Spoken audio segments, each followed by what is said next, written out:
This is Dennis Barrett, publisher of the New American Magazine, coming to you from Red Pill Expo in Rapid City, South Dakota, and we have the honor today of talking with James L. Payne, the author of the new book, The Big Government We Love to Hate. And James, thank you very much for taking your time to talk with me today. Appreciate that. Tell me a little bit about your book. Okay, by the way, it has the subtitle of, which is helps get out of the aggressiveness of the title, Exploring the Roots of Political Malaise. And that's the topic, is that we are today especially very disturbed, anxious, angry about politics. And what I'm trying to explain is the cause of that is deeper than people realize. It's not just this candidate doesn't have the right policies or that president said the wrong thing. What's happened is we have believed, we meaning humanity, for thousands of years, as part of almost instinctive belief that government solves our problems. And we got anything, inequality, education, anything we see, turn to government, it will fix it. That's been an underlying assumption. And in recent years, especially very recently, we have been discovering something wrong with that. That's not working. Government, as I say, doesn't work. And so we have this government that we love in the sense that it'll take care of it. But that then we read the paper and we see what Trump has said, or Biden has said, and so forth. And we say, he's an idiot. So we have this love-hate thing going on. And it very much resembles what happens to somebody with an abusive mate. She's on the couch saying, he beats me up every night, and she's got bruises on her face, and saying, I hate him.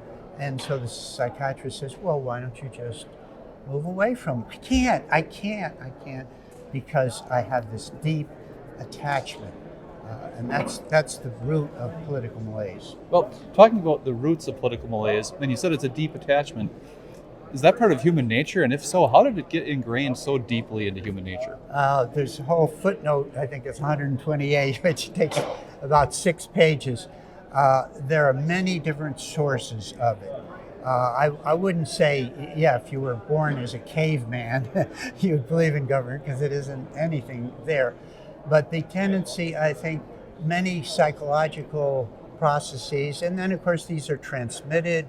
If you walked around Rapid City where we are, you see the statues of the presidents on the street corners, and of course the Mount Rushmore where we put them in big edifice. So we start worshiping these people. So there's a lot of training, a lot of indoctrination that happens. But I'd say a lot of basic impulses, tendency to oversimplify distant stuff. In other words, if we say, I can fix poverty, the word poverty, the poverty of that word applied to millions of people and what it is, that's a horrendously complex thing. And the idea that we can just say, sign a little law and fix it, that is a kind of psychological defect in humans in dealing with distant realities that is one of about 11 things that contribute to this instinct. So we're at the point we are today, and we've gone through so much of a period of political discord. How do people adjust to that and move forward in a constructive way, do you think? The book says it's difficult. That in fact, that's what I'm trying to say. It's not so easy just to say goodbye, government. And I try to prove how deep it is in there's a little section called George Washington, Father of Big Government. And I point out that although it's, on the right, we generally say, we had a constitution that was supposed to keep government limited, and it's gotten bigger and bigger. And we think George Washington, no, in his presidential addresses, he was a victim of this instinct. He would write like a national university. In his message to Congress, he said, hey, we ought to set up a national university.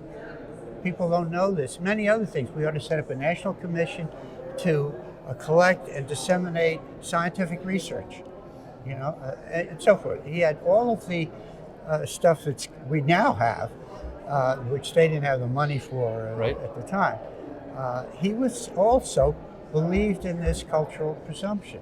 So it's deeper than we think. So we have to go patiently, cautiously, humbly, uh, disentangling bits and pieces instead of feeling that some simple crusade will get rid of all of it. Sure. Now, there are people who are widely believed to be and thought of highly as libertarian theorists, so people think, oh my gosh, they've done great work in trying to really clarify the role of government. And some of those folks, Friedrich Hayek maybe comes to mind, Yeah.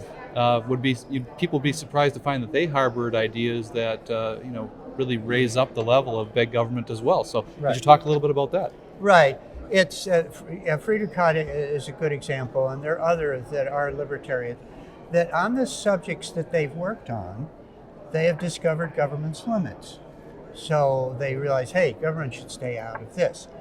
But on the things that they haven't looked at twice, and we can't look at everything, they assume that, oh, it'll take care of it.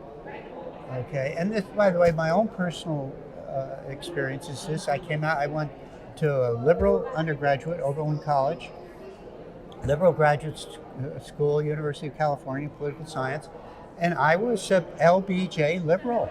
And when the Great Society stuff was being passed, I said, hey, yeah, that's a good idea. And then each piece of research I do a book on this, do a book on this, and I said, oh, wow, there are all these shortcomings of Right. government that I didn't realize, didn't think about. But then I would keep on believing, and yeah, if it's something I haven't looked into, it'll take care of that. And then finally, I began to overcome the cultural presumption. And so that on the nth thing, like, can government take care of X, and we don't even know what X is, I'd say the bias is, no, it can't. Right. And then you'll have to give me a big proof that it can Sure. before I'll change my mind. You've become a realist in a sense. But really, the proportion of Americans that have gone that far is very tiny. And yeah, here at Red Pill, that's most of who we are. But outside, for the average person walking the street, they still feel that, yeah, this one government failed, this particular ruler was stupid, but in general, it will work okay. Right. So we're talking to author James L. Payne, author of The Big Government We Love to Hate. James, how can people find out more about your books and your work and get copies for themselves? There's a website, Lytton Publishing Company, but also there's a specific website on this, is thebiggovernmentwelovetohate.com. Okay. It connects to Lytton, and you can order it from Lytton Publishing. Okay. Well, Lytton. thank you very much, James. I appreciate you taking time to talk to us today for the New American Magazine. Again, we're here at Red Pill Expo in Rapid City, South Dakota. James, it's been a pleasure talking with you, and thank you for the work you've been doing on this and other books, and we hope everybody looks into your work and buys a copy and learns the perspectives that you can bring to these discussions. Thank you, Dennis.